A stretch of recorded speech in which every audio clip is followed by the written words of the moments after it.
Hello, hello. Greetings to you. I welcome you back to another presentation. I hope you're doing well. Thank you for joining me again.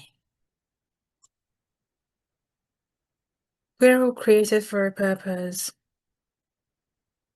We may engage in similar activities, do things in the same way, but there is a purpose for every single one of us alive.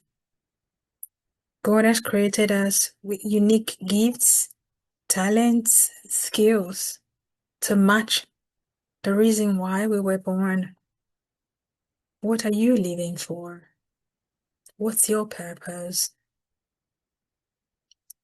It's rather sad to see how selfish human beings have become in the world today. Everyone now lives me, myself, and I. Everything people do is the ultimate goal is to satisfy the self.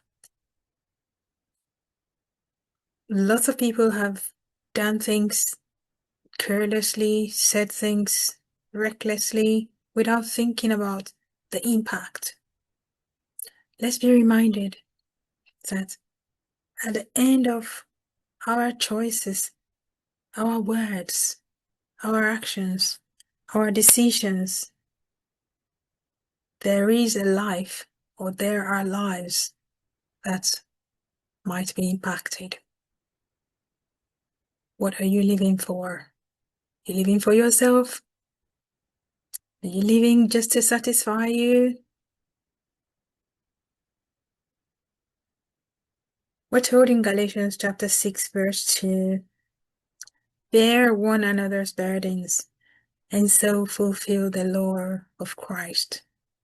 The easy to read translation says, help each other when someone has problems. If you do that, you will be obeying Christ's rule. Whose rules are guiding your life right now?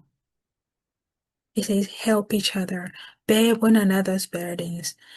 I'm not saying we need to destroy ourselves in the bid to help the needy around us, but what is the little that you and I can do to alleviate the suffering, the pain of other people? Believe it or not, there is someone whose situation is worse than yours, worse than mine. We find meaning, we find purpose as we share, we help, we reach out to be there for someone else. I know lots of people are going through stuff. Look at the world today. The avalanche of all sorts of mental health and health issues. What is the cause? Human beings have grown more in. When I was growing up, I heard this phrase over and over again that we live in a global village. Right now, this village has become greater than the world. The isolation people live in dejection, loneliness.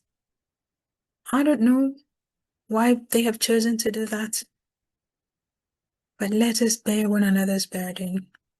Who would you be of help to this week going forward? How might you be able to reach out to a neighbor, a colleague, a friend? Who would you commit to include in your plan this week? I'm speaking to myself as well. I need to go through my own list of people, see who I might be able to reach out to this week. When we do things for others, ultimately, we're setting ourselves up to be remembered.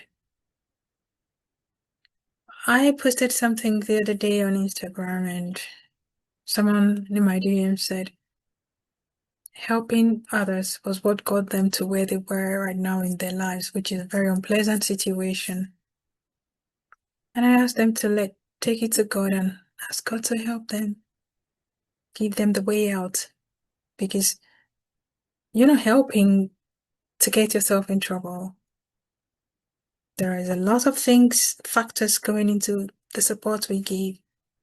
But what are you living for? We've been called to share the gospel, to reach the lost. There are lost souls all around us, my friend. We like it or not. The Bible tells me that Jesus Christ is the way, the truth, and the life. Am I going to share this gospel of salvation with someone this week? Am I going to live for myself and carry on business as usual? The choice is ours. What are you living for?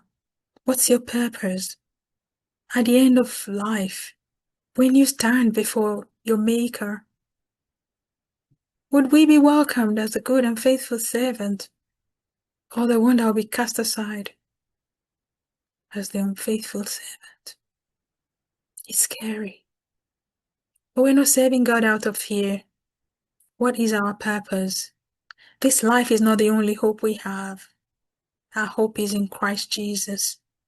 The ultimate goal is to serve God, live according to His will and plans and purposes for our lives, and to be welcomed into His kingdom to the joy of the Lord.